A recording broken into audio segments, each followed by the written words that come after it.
은혜 받으신 하나님 말씀은 잠언 15장 1절로 15절까지의 말씀입니다.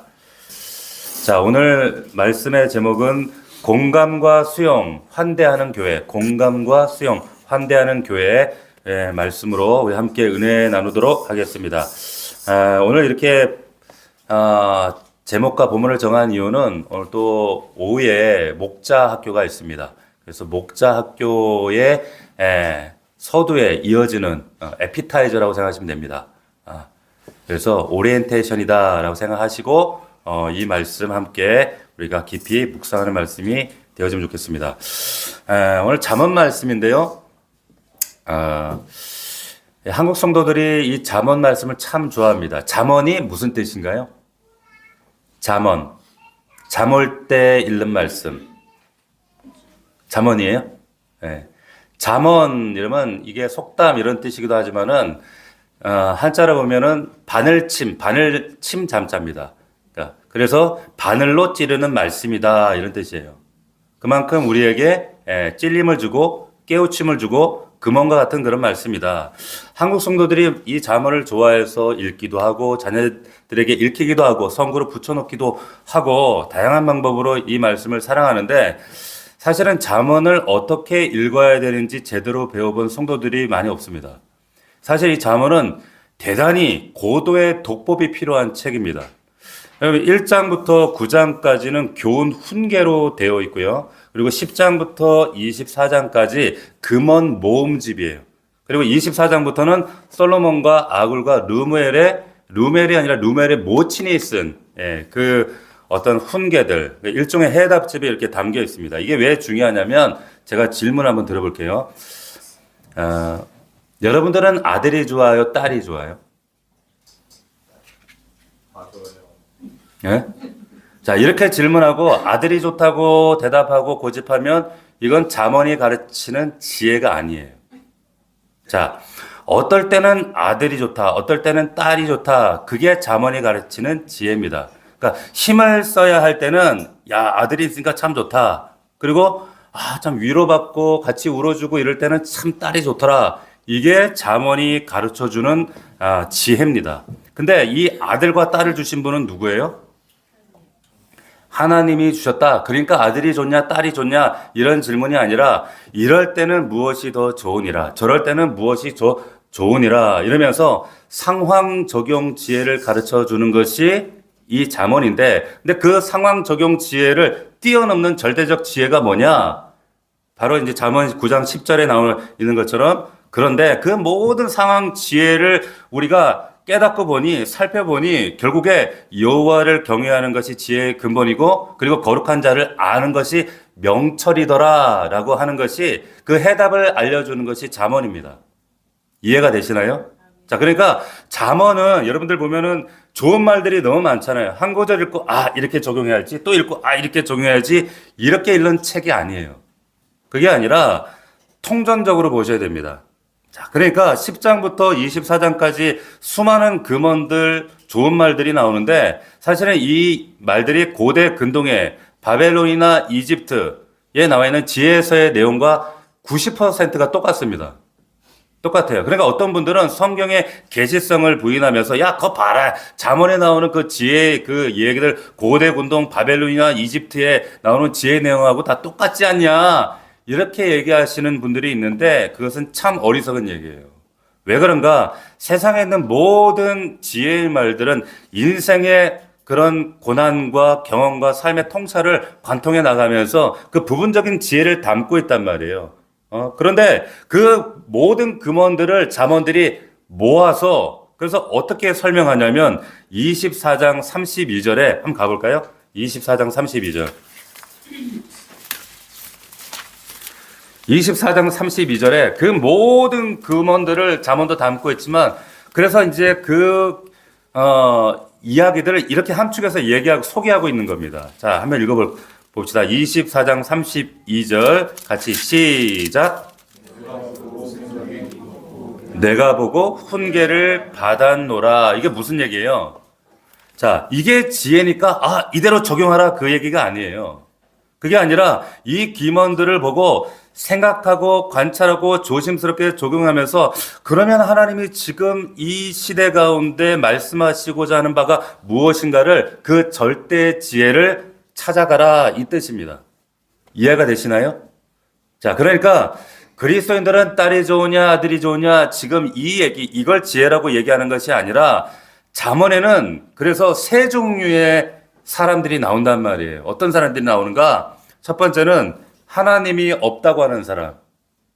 두 번째는 하나님보다 내가 더 지혜롭다고 생각하는 오만한 사람.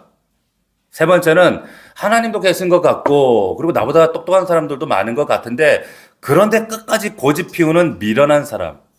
이 세 부류의 사람이 있다라고 잠언이 얘기를 합니다. 그 세 사람들을 훈계하기 위해서 쓰여진 책이 잠언서예요. 자, 그래서 잠언 1장부터 9장까지 보게 되면 세 종류의 목소리가 나옵니다.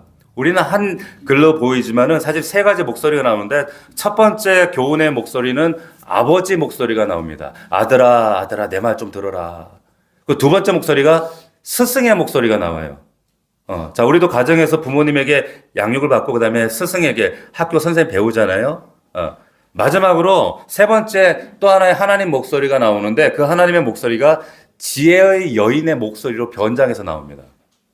자, 그러니까 자, 부모, 스승 그리고 하나님의 목소리가 이제 이 잠언의 말씀을 통해서 우리에게 외쳐지고 있는데 우리가 이 새 소리를 듣겠어요? 아니면 딴 소리 듣겠어요?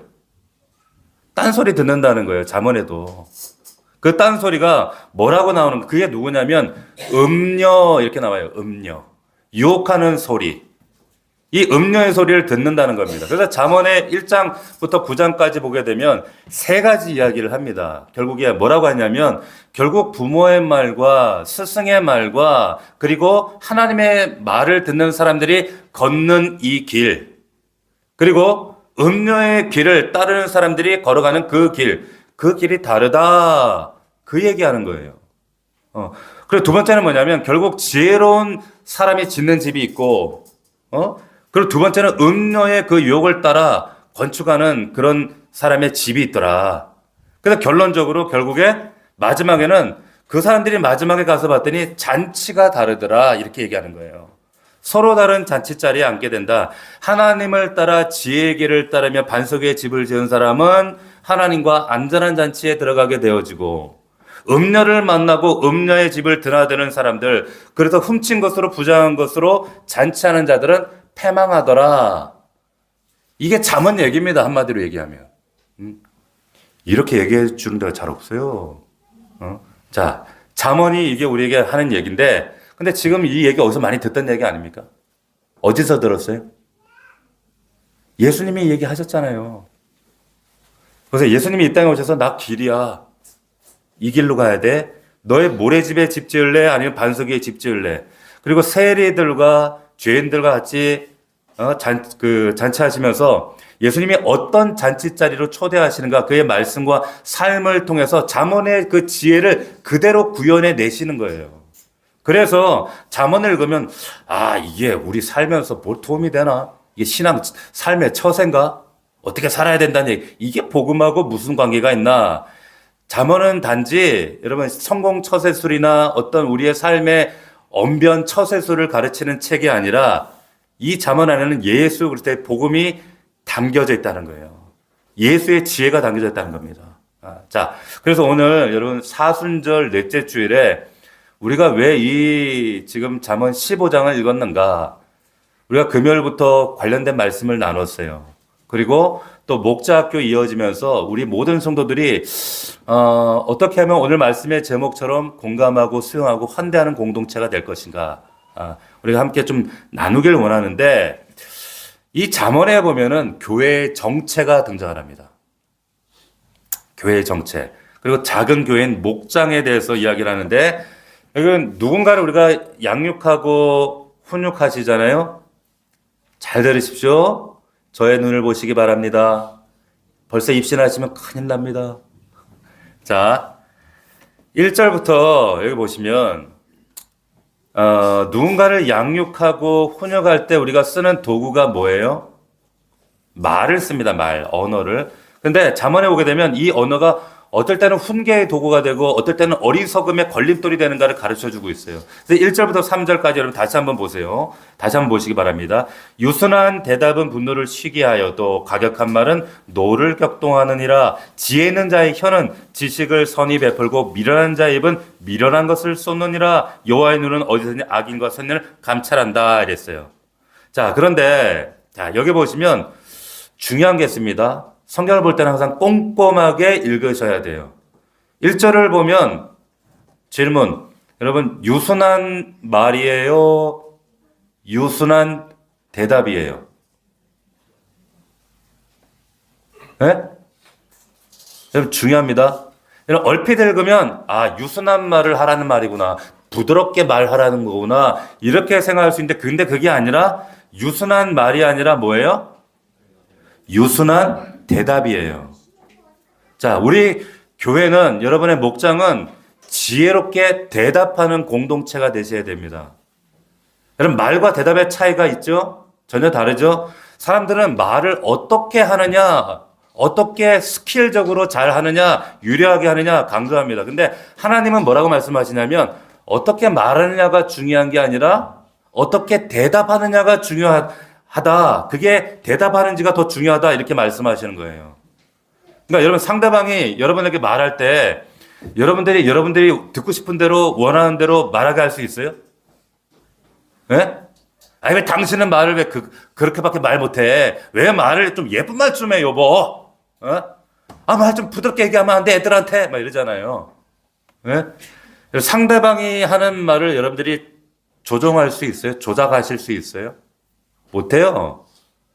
여러분 죄가 뭐냐면 하나님이 우리에게 건네시는 말에 우리가 함부로 대답하는 게 죄예요. 자, 하나님이 말씀으로 세상을 창조하시고 보시기에 좋았다 했는데 인간이 잘못 대답하는 거예요. 가인에게 찾아오셨어요. 가인에게 네 아우 가인이 어디 있느냐? 가인을 찾았어요. 동생을 찾으셨어요. 거기에 가인이 뭐라고 대답했어요? 내가 동생을 지키는 자니까? 분노를 표출한단 말이에요. 자, 좋은 말이든 나쁜 말을 듣든 간에 내가 어떻게 대답하느냐가 중요하다는 말이에요. 근데 오늘 본문은 뭐라고 하냐면 말을 하는 것보다 뭐가 중요하다? 대답이 중요하다는 겁니다. 예를 들어 드릴게요. 자, 우리가 사회나 교회나 어느 곳이나 가정도 마찬가지입니다. 댐처럼 대답하는 사람이 있고 화산처럼 대답하는 사람이 있습니다. 자, 그게 바로 이제 후반절이에요. 과격한 말은 노를 격동하느니라 그랬습니다. 격동이라는 말은 분출한다 이 말이에요. 그러니까 어떤 그냥 말 들으면 그냥 터트리는 거 그냥 입에 그냥 나가면 말이다 이렇게 하고 사시는 분들이 우리 교회는 없지만 있어. 보세요. 근데 댐처럼 말을 담아두는 분들이 있습니다. 막아내는 사람들이 있어요. 자, 욕을 듣고 거친 말을 듣고 나에게 정말 억울한 소리를 하고 이해하지 못하는 말을 내가 들어도 내가 댐이 돼서 막아내는 거예요. 그럼 댐이 가지고 있는 이 특징이 뭡니까? 장점이 뭐예요? 물을 가둬요. 그죠? 단순히 근데 막아서는데 막는 데만 있지 않습니다. 2절 한번 보세요. 2절. 같이 한번 읽어보겠습니다. 시작. 지혜 있는 자의 혀는 지식을 선히 베풀고 이랬어요. 자, 여기 보면 지혜로운 자의 혀는 어떻게 한대요? 지식을 선히 베푼대요.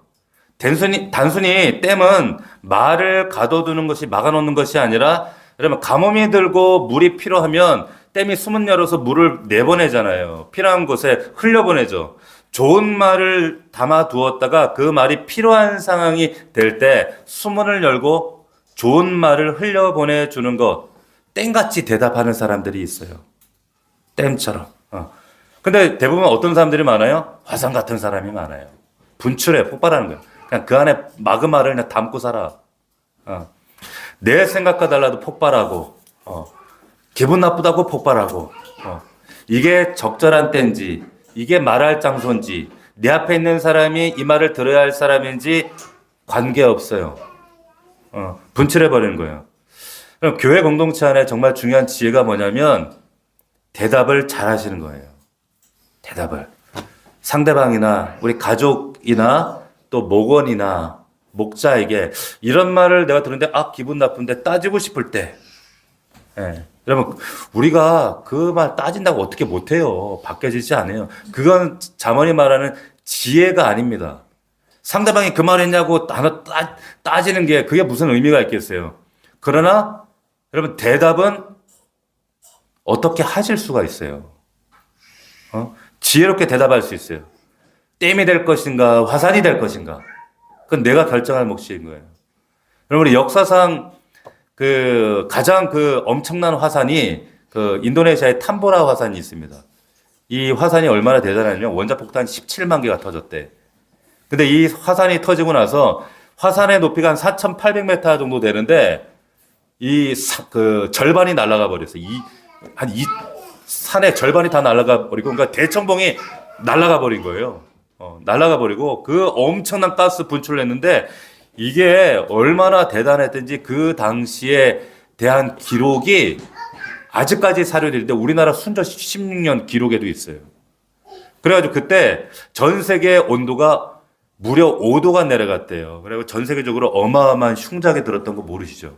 이때가 조선시대 순조 때였는데 그래서 그때 흉작으로 조선 땅에 130만 명이 죽었다라는 우리나라 역사책 기록이 있어요. 자, 대답하는 게 이렇게 중요합니다. 분출하는 게 아니에요. 교회는 어떤 공동체인가? 하나님이 우리에게 말씀하시면 유순하게 대답하고 지혜롭게 대답하는 공동체입니다. 할렐루야? 교회는요, 어떤 사람이, 가정도 마찬가지고 직장도 마찬가지일 거예요. 교회는 어떤 사람이 말했기 때문에 소란해지지 않습니다. 어떻게 대답했기 때문에 소란해지는 거예요. 자, 베드로전서 3장에 우리 이렇게 말씀하죠. 우리 말씀이 있나요? 화면에 혹시? 자, 우리 베드로전서 한번 찾아보겠습니다. 아주 중요한 말씀이기 때문에 베드로전서 3장을 한번 찾아보시면 아주 중요한 말씀 여러분들이 암송하고 또 기억해야 될 말씀. 베드로전서 신약성경 380면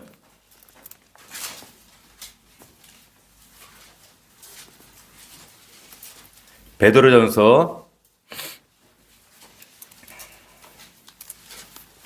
3장 15절 말씀이죠. 베드로전서 3장 15절 380면 우리 같이 합독하도록 하겠습니다. 같이 시작. 너희 마음에 그리스도를 주로 삼아 거룩하게 하고 너희 속에 있는 소망에 관한 이유를 묻는 자에게 대답할 것을 항상 준비하되 온유와 두려움으로 하고. 자, 소망에 관한 이유를 묻는 자에게 대답할 것을 어떻게 해요? 준비하래요. 대답을 항상 준비하는 자들이에요, 우리는. 자, 여러분 전도 잘하는 사람들이 누구예요? 예수천당, 불신지옥 이런 사람들이 아니에요. 인생의 비밀이 뭐예요? 당신은 뭐가 이렇게 다르죠? 왜 그렇게 살 수 있습니까? 이렇게 물어올 때 여러분들이 준비된 대답을 가지고 그 사람에게 그 답을 주는 사람인 거예요. 자, 상대가 듣든지 안 듣든지 말 쏟아놓고 그냥 막 외치고 그런 것이 아니라 정말 그 인생에 대해서 영혼에 대해서 궁금해하고 갈급해하는 자들에게 그게 가족이든 누구든지 간에 그 대답할 것을 준비되어 있는 사람, 이 사람이 땡 같은 사람들입니다. 네? 화산 가고 화산 터뜨리고 용암 분출하고 이게 아무리 세상에 지금 분노가 넘치고 감정 조절이 안 되는 세상이다 할지라도 이거는 수문을 열어주는 땡 같은 사람이 아니에요. 자, 한 가지만 더 예를 들면, 자, 예수님 공생에 예수님은 어떻게 하셨는가? 예수님이 유순한 대답으로 시작하셨어요. 예수님께서 40일 광야 동안 금식하시고 기도하실 때 사단이 와서 뭐라 그랬어요? 너 배고프지? 너 할 수 있잖아. 너 하나님 아들이라며. 너 이거 돌 가지고 떡 만들어봐. 이게 긁는단 말이에요. 그러면 박 목사 같으면 이놈의 새끼 사단아 감히 떠나가 이놈의 새끼 이럴 텐데 주님이 그렇게 안 하셔요. 사단아 물러가라 이렇게 하시지 않고 뭐라고 하셨어요? 유순하게 대답하십니다. 말씀으로. 준비된 말씀으로. 예수님 생애가 바른 대답으로 반응하셨단 말이에요. 자, 교회는 여러분 믿는 자들은 말이 급급하시면 안 됩니다.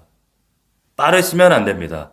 우리 안에 있는 생각을 말하는 공동체가 아니에요. 우리는 하나님께 말씀을 받아서 그 받은 말씀을 어떻게 해요? 대답하는 공동체입니다. 그래서 말씀을 아셔야 돼요. 우리는 덮어놓고 믿는 사람들이 아니에요.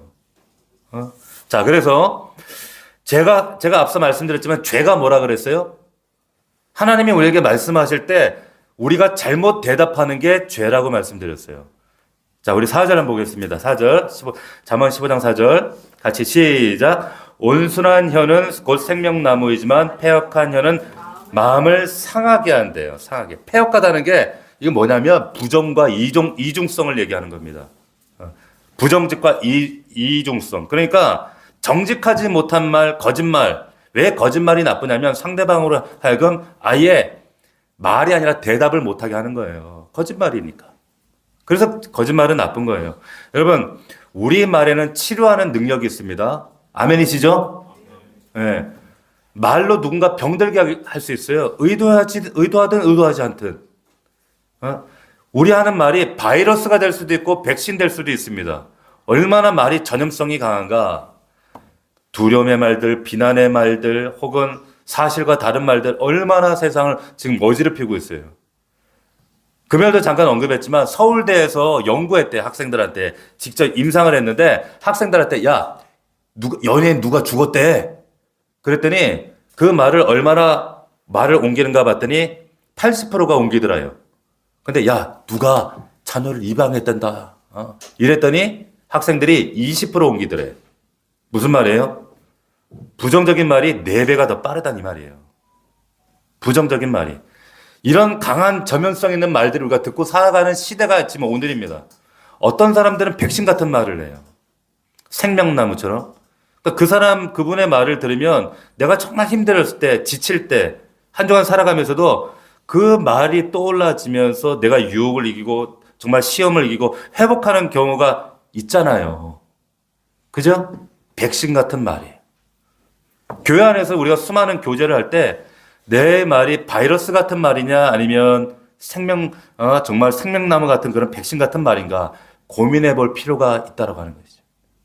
훈련을 해야 된다는 거죠. 5절, 7절 한번 다시 봅시다.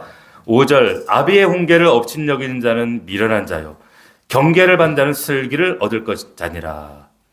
의인의 집에는 많은 보물이 있어도 악인의 소득은 고통이 된다. 자, 여기 보세요. 훈계를 받는 지혜로운 성도들은 슬기를 얻는데요. 근데 그 말이 보물이 된다 우리에게 가르쳐 줍니다. 다시 말하면 말로 수익을 얻을 수 있다 이 말이에요. 여러분 주식으로 수익 얻는 것만 알죠? 사실은 언어로 수익을 얻는 게 더 커요. 돈에 가계부 쓸 줄은 알지만 우리 언어 출납분을 쓸 줄 모르거든요. 말을 통해서 말을 잘 운용하잖아요. 보물이 된다니까. 가계부에 보면 흑자 남기는 거예요. 근데 말을 잘못 사용하면 적자가 됩니다. 그 얘기하고 있는 거예요. 어떤 사람이 지혜롭고 정말로 현명한 사람인가? 농담을 진담으로 받는 사람이 있고 진담을 농담으로 받는 사람이 있어요. 하나님의 말씀도 그렇게 받는 사람이 있어요. 농담했는데 죽자고 싸우자고 덤비는 사람이 있죠. 진담했는데 농담으로 듣는 경우도 있어. 제일 빡쳐. 그죠? 어리석은 사람이 그래요. 그러니까 상대방의 진의를 따라 들을 줄 아는 거, 분별할 줄 아는 거, 이게 지혜로운, 슬기로운 사람이란 말이죠. 여러분, 교육 많이 받는다고 교육자 되는 게 아니고, 학교 오래 다녔다고 학자 되는 거 아니고, 우리가 학원 많이 다닌다고 걔가 좋은 대학 가는 거 아니잖아요. 맞습니까? 말을 우리가 농사로 비유해요. 말을 가꾼다, 말을 심는다, 말을 거둔다, 막 이런 얘기를 하잖아요. 잠언이 말하는 겁니다. 우리 안에 있는 공동체, 목장에서 목원에게, 목사가 성도들에게 훈계할 때 업신여기지 않는 거, 이게 슬기를 얻는 거예요. 그리고 이것은 보물을 누릴 수 있는 언어의 가계부를 만들게 되는 거예요. 자, 그 집에 많은 보물을 누릴 수 있도록 언어의 가계부를 쓰라 이 얘기입니다. 자, 우리 8절, 9절 한번 다시 보겠습니다. 같이 읽어볼까요? 시작. 악인의 제사는 여호와께서 미워하셔도 정직한 자의 기도는 그가 기뻐하시니라. 악인의 길은 여호와께서 미워하셔도 공의를 따라간 자는 그가 사랑하신다. 자, 말에 여러 가지 기능이 있다고 말씀드렸는데 잠언이 한 단계 더 나가는 겁니다. 뭐라고 하는가?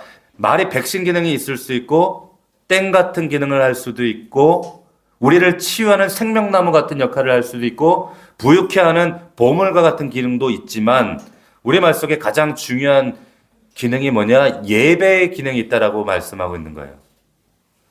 자, 악인의 제사는 또 정직한 자의 기도는 이렇게 얘기를 해요. 그러니까 우리의 언어가 예배의 기능이 있다라고 얘기하는 겁니다. 성도들을 여러분들이 지금 소통하는 이 입술이 단지 대화의 소통의 도구일 뿐만 아니라 예배의 도구라는 거예요. 이 입은. 여러분 이사야 43:21 외우기 쉽죠? 찬송하기 위해 여러분들 지었대요. 하나님이. 이 입술로. 외우기도 쉽잖아. 이사야 43:21. 자, 여러분 질문. 여러분 마음을 찢는 게 쉬워요? 옷 찢는 게 쉬워요? 네? 옷 찢는 게 쉽지. 안 그래요? 그런데 유대인들은 착각했어요. 어떤 착각을 했느냐? 옷을 찢으면 하나님이 내 마음을 찢었다라고 생각하시지 않겠어? 아니라는 거죠. 그러니까 우리는 자꾸 왜곡된 어떤 신앙, 왜곡된 가치관, 왜곡된 이런 가치들을 이게 우리가 스스로 점검하고 서로 교정해 주는 것이 목장입니다. 교회란 말이에요. 자, 우리 시대가 소통, 공감, 대화. 오늘 말씀의 주제가 그거이기도 하지만 이 공감과 수용 이걸 굉장히 중요하게 여깁니다. 그런데 소통과 공감이 이루어지지 않으면 필요 없어. 무가치하다라고 여기는 분들이 있어요. 자, 커뮤니케이션이 실패하면 그 공동체가 존재가 필요 없습니까? 나랑 말이 안 통하는 사람이나 공동체 그러면 그 사람은 필요 없는 거예요.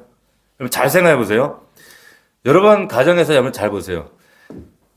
여러분 가정에서 말 잘 통해요? 네? 잘 통하세요?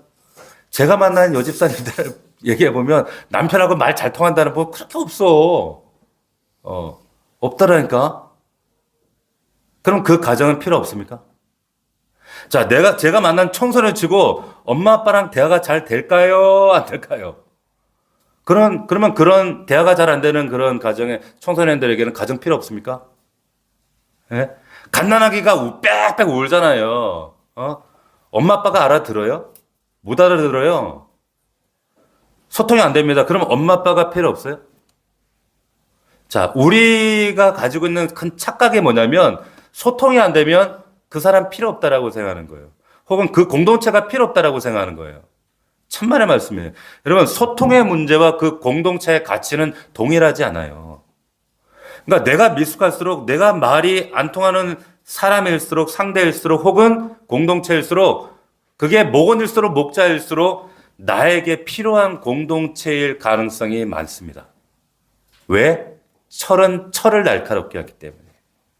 하나님이 그렇게 만나셨어요. 갓난아기가 엄마 아빠가 자기 말 못 알아들어도 엄마 아빠가 나에게 생명을 주는 존재로 존재케 했던 것처럼 필요한 거예요. 그러니까 여러분 하나님이랑 여러분 말 잘 통해요? 하나님하고 말 잘 통하시나요? 네? 완벽하게 그분하고 소통이 되시나요? 안 되잖아요. 그럼 하나님 필요 없나요? 하나님 내 말 왜 안 들어주셔? 제가 교회에 낮에 혼자 조용할 때 이제 기도하면 적막하거든요. 기도할 때 어쩔 때는 목사라고 막 기도가 잘 나올 것 같죠. 기도가 슬슬 잘 나올 때는 어쩔 때는 기도 한마디도 안 나올 때 있어요. 답답하고 막 기도하는데 갑자기 하나님한테 막 짜증이 날 때가 있어. 막 하나님 왜요? 막 이럴 때 있고 하나님 암소리도 안 하시고 막 기도해도 듣지도 않으시는 것 같고 나를 왜 여기다 동백에다 처박아놨는지 싶고 선교 나간다 그랬는데 왜 이래 막 답답하고 하나님 내 말 안 들리나? 나 하나님 대화 못 하겠네. 나 기도 안 해. 그럼 하나님 나에게 필요 없는 분인가요? 그럼 아니에요. 여러분 이런 착각을 하시면 안 된다는 거예요. 이유가 있다는 거예요. 하나님 붙이신 이유가. 자, 언어의 가장 중요한 기능이 뭐냐면 바로 이 예배의 기능이라고 오늘 말씀에 가르쳐 줍니다. 자, 사람들도 내 말을 오해하잖아요. 내가 누구 사람 하나 내 자식 하나 설득도 못 하는데 놀랍게 하나님은 오늘 말씀 보니까 내 말을 들으신대.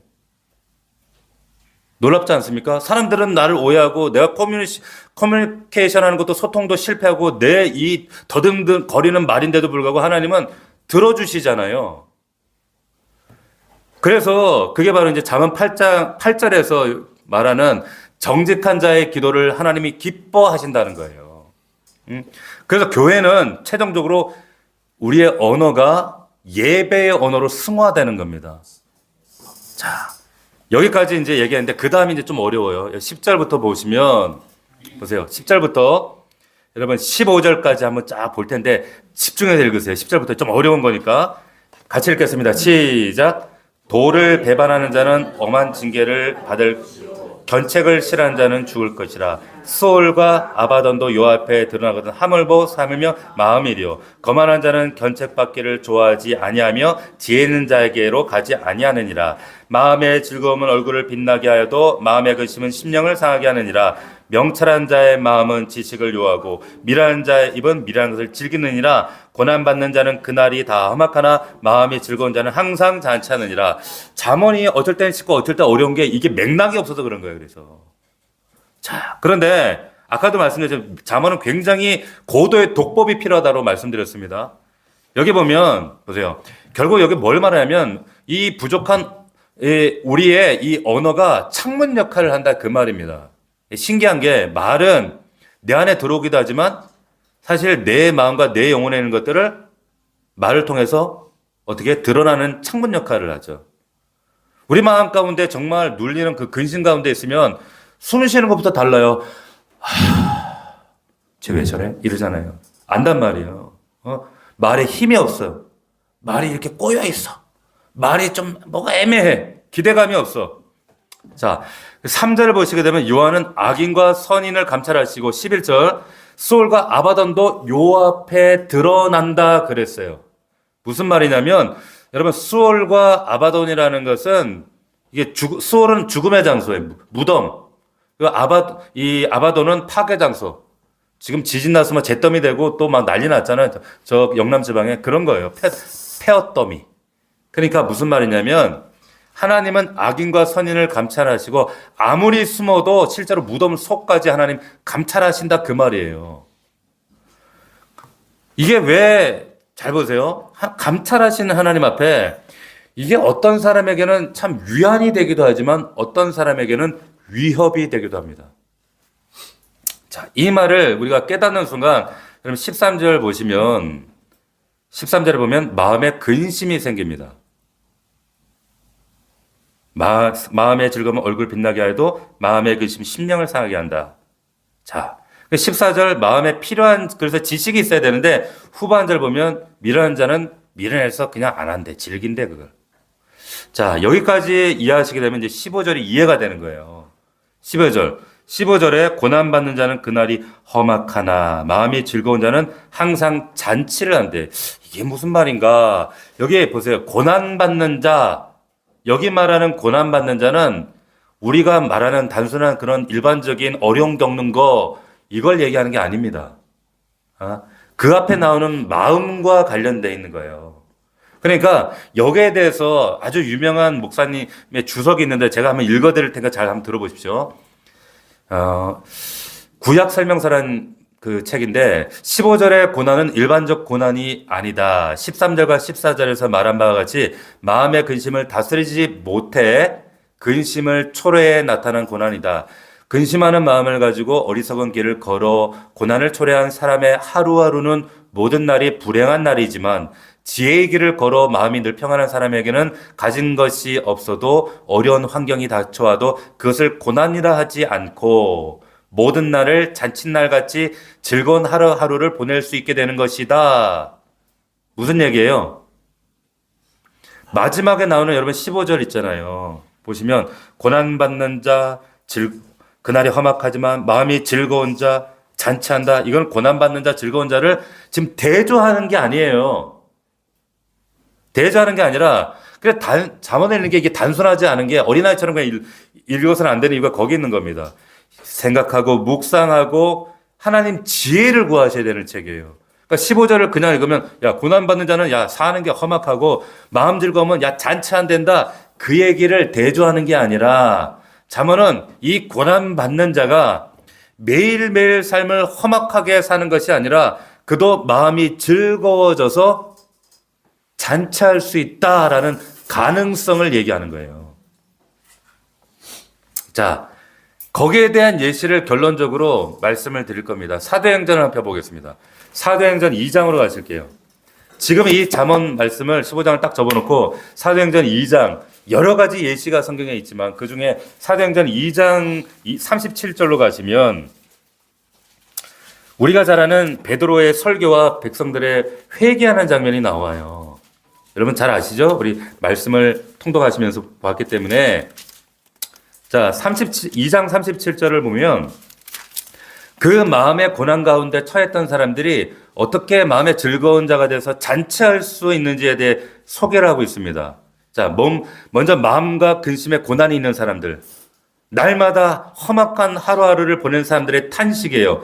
2장 37절 뭐라고 얘기합니까? 시작! 그들이 이 말을 듣고 마음에 찔려 베드로와 다른 사도에 물어 이르되 형제들 우리가 어찌할꼬? 자, 죄로 인해서 하나님께 대답하지 못해서 유선한 대답으로 나아가지 못해서 그의 인생이 그랬기 때문에 화상같이 바이러스 같은 말을 퍼뜨리며 살아서 영혼이 그 영혼을 회개해 봤더니 적자라서 어떤 훈계도 어리석은 길만 반복하며 살아오다가 근데 그 마음에 근심 있는 사람들이 베드로의 설교를 딱 들었어요. 오순절 마가의 다락방의 사건 이후의 사건이죠. 베드로의 설교를 듣고 이렇게 묻는 거예요. 마음에 찔려서 그 마음에 근심하여 우리가 어찌할꼬? 마치 우리의 마음 같잖아요. 우리가 어찌할꼬? 근데 베드로가 너나 잘하세요 이랬나요? 그렇지 않는 거예요. 보세요. 이어지는 말씀 보세요. 베드로가 이르되 너희가 회개하여 각각 예수 그리스도의 이름으로 세례를 받고 죄사함을 받으라. 그리하면 성령의 선물을 받으리니 이 약속은 너희와 너희 자녀와 너희 먼데 사람 너희와 너희 자녀 먼데 사람 곧 우리 주 하나님이 얼마든지 부르시는 자들에게 하신 것이라 유순하게 준비된 말을 대답해 줍니다. 자, 그러므로 이어지는 말씀 그러므로 너희가 회개하고 돌이켜 너희 죄 없이 함을 받으라. 이와 같이 하면 유쾌하게 되는 날이 날마다 험악한 고난받는 자가 아니라 유쾌하게 되는 날이 주 앞에로부터 이를 것이요 누구든지 주의 이름을 부른 자는 구원을 받으리라. 할렐루야. 자, 그래서 이 험악한 사람들이 어떻게 됩니까? 이어지는 말씀 보세요. 이 사람들 어떻게 변화된 줄 아세요? 사도들의 가르침을 받아 서로 교제하고 떡을 떼며 오로지 기도하기를 힘쓰며 날마다 마음을 같이하여 성전에 모이기를 힘쓰고 집에서 떡을 떼며 기쁨과 순전한 마음으로 음식을 먹고 하나님을 참여하며 또 온 백성의 칭송을 받으니 주께서 구원받는 사람을 날마다 더하게 하시더라. 그리하여 온 유대와 갈릴리와 사마리아 교회가 평안히 든든히 서가고 주를 경외함과 성령의 위로로 진행할 수가 더 많아지니라. 할렐루야. 이게 교회예요. 이게 교회입니다. 여러분, 교회는 고난받는 자와 마음이 즐거운 자, 험악한 자 가르는 데가 아니에요. 고난받는 자, 험악한 자 이런 자들이 교회에 왔을 때 환대함으로 여러분 그들을 공감하고 수용함으로 어떻게 해요?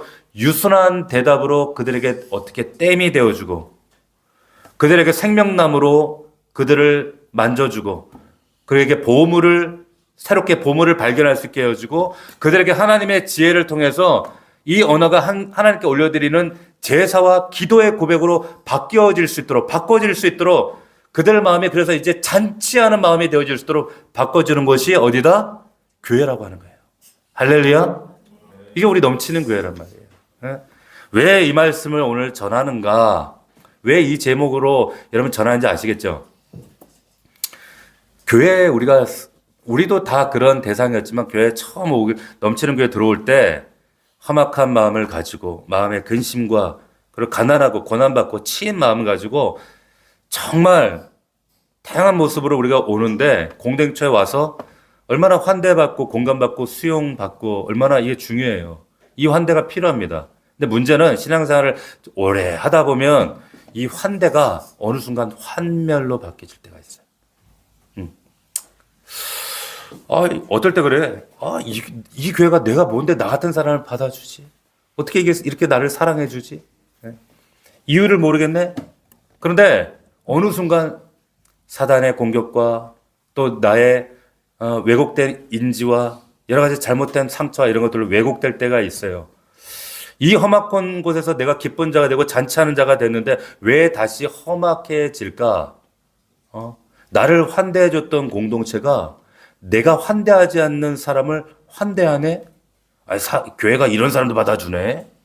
교회가 이런 사람들도 있네? 실망될 때. 근데 그 순간에 그런 마음이 들면 큰아들이 되는 거예요. 탕자비의 큰아들이 되는 겁니다. 둘째 아들 오기 전에는 아버지하고 큰아들 잘 지냈어요. 근데 이 자식이 어느 날 갑자기 말도 안 되는 인간이 들어오는 바람에 갑자기 늘 바라보던 가정이 환멸스럽게 보이는 거예요. 자, 우리가 다양한 사람들이 있지 않습니까? 그죠? 우리가 8년, 지금 7년, 8년 이 공동체를 우리가 함께 주님께 맡겨드리고 눈물로 또 격려하며 위로하며 여기까지 서로 환대하며 이 자리까지 마주하며 앉아 있습니다. 근데 여러분 꼭 기억하십시오. 어떤 말이 중요한 게 아니에요. 자꾸만 상대방이 나에게 뭘 말을 했다. 이런 말을 하더라. 저런 말을 했다. 그 사람 안 바뀌어. 그거 중요한 게 아니에요. 그러나 여러분 각자가 대답은 잘할 수 있어요. 유순한 대답으로. 베드로전 3장 15절을 항상 기억하십시오. 대답할 것을 항상 준비하셔야 돼요. 이 대답을 품고 살아가는 거예요. 내 말이 누군가에게 바이러스가 될 수도 있고 누군가에게는 백신이 될 수도 있어요. 지금 나의 말과 언어, 나의 혀가 정말 우리가 언어 가게 출납부를 보면서 내가 지금 단물을 내고 있는지 보물을 내고 있는지 이 쓴물이 나서 아니면 적자가 되고 있는지 그게 아니라 정말 내 언어가 이제 예배 언어가 돼서 하나님을 칭송하고 높여드리는 이런 놀라운 언어가 되고 있는지 그래서 우리 공동체 안에 정말 환대하고 공감해주고 수용해주는 그러한 우리 넘치는 교회가 되고 있는지 날마다 유순한 대답으로 여러분들 준비되고 있는지 여러분들 스스로가 점검하고 그리고 서로 돌아볼 수 있는 우리 넘치는 교회가 되어지기를 축복합니다. 축원합니다. 아멘. 기도하겠습니다. 오늘은 제가 기도하고 마칠까 합니다. 기도하겠습니다. 하나님 아버지 감사합니다. 죄인이었던 험악한 인생 살아왔던 우리를 받아주신 하나님 감사합니다. 하나님께서 나를 위해 준비하신 그 잔치자리로 나를 인도하시기 위해 말씀을 통해 우리를 만들어 가시고 조종해 가시고 우리의 상처난 모습과 연약한 모습들을 다듬어 가실 때에 하나님 그 말씀 앞에 나를 환대하며 정말로 공감하며 수용한 이 믿음의 사람들 이들과 함께 나갈 때 나도 그들과 함께 연약한 자들, 고난 가운데 있는 자들을 환대할 수 있는, 공감해 줄 수 있는, 그들을 끌어안을 수 있는 우리 성숙한 자들 될 수 있도록 축복하여 주시옵소서. 언젠가는 저 북녘 땅에 우리 동포들도 환대할 수 있게 하시고 언젠가는 이념으로 갈라진 이 대한민국 땅에 다양한 사람들조차도 다 환대할 수 있도록 도와주시옵시고 너무나 멀리 있어서 하나님 말씀과 진리에 무관심한 영혼들까지도 우리가 환대하고 품을 수 있는 그래서 그 영원한 잔치자리로 이룰 수 있도록 유순한 대답을 항상 준비하는 우리 사랑하는 공동체가 될 수 있도록 우리 성도들 될 수 있도록 축복하시고 만드시고 인도하여 주시옵소서. 감사드리며 예수 그리스도의 이름으로 기도하옵나이다. 아멘.